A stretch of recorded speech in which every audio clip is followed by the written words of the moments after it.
अच्छी तरह से जानते हैं। ठीक है, मैं उस भाई को पिछले 30 साल से जानता हूँ और 30 सालों में अल्हम्दुलिल्लाह मैंने कोई इस तरह की चीज़ नहीं देखी। लेकिन चूंकि इंडिया को इस वक्त जो है वो जंग में एक शिकस्त फाश का सामना हुआ है, तो इसीलिए उसको ये समझ लें कि जो है वो बात करने के लिए कोई ना कोई चीज़ जो है वो चाहिए। और किसी भी जो है वो शख्स का, ऐसा शहरी जिसने कोई जुर्म नहीं किया हुआ, उसके ऊपर इस तरह हमला करवा के अपने मकसद जो है वो एजेंटों के ज़रिए उसको शहीद करवा के और उसके बाद इस तरह की बात जो है वो की जा रही है, तो ये सबूत है इस बात का कि हमारे मुल्क में जितनी भी इस तरह की वारदातें हो रही हैं उन सारी वारदातों का ज़िम्मेदार इंडिया है। अभी आपने उनका हमला देख लिया, सारी चीज़ें देख ली, और फिर जो है वो बाकायदा तौर पर आप ये देखें, मोदी अपने जलसों में बाकायदा तौर पर क्लेम करता है कि हम घर में घुसते हैं और घर में घुसकर लोगों को कत्ल करते हैं। इसी तरीके से उनके दीगर लोग हैं वो बिल्कुल इसी तरह का ऐलान करते हैं। अभी फिर ये देखें कि ये शहादत हुई है, आधे घंटे में इंडियन मीडिया जो है वो उसके ऊपर शोर शुरू कर देता है। इसका मतलब ये कि पहले से उनके इल्म में था कि ये सब कुछ इस तरह का कुछ होने जा रहा है। तो इस तरह जो है ना, मैं ये कहता हूँ कि मासूम शहरियों पर हमला करना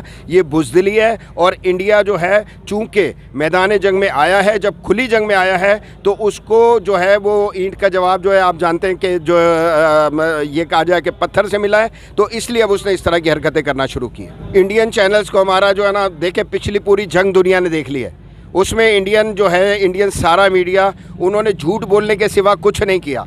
आपने देखा कि उन्होंने जो है झूठ का ये कह लें कि तुमार लोगों के सामने बांधा, पूरी दुनिया में उसके ऊपर बात की जा रही है, पूरी दुनिया में उसका जो है मजाक उड़ाया जा रहा है। तो मैं ये अर्ज़ करना चाहता हूँ कि उनके लिए जो है ना यही बात है कि पहले अच्छी तरह से सारी चीज़ों को जांच लिया करें। इस तरह जो है वो मासूम शहरियों का कत्ल और उसके बाद जो है उन पर उस तरह के इल्ज़ामात, ये सिर्फ इंडिया में ही हो सकता है, इसके अलावा कहीं भी नहीं।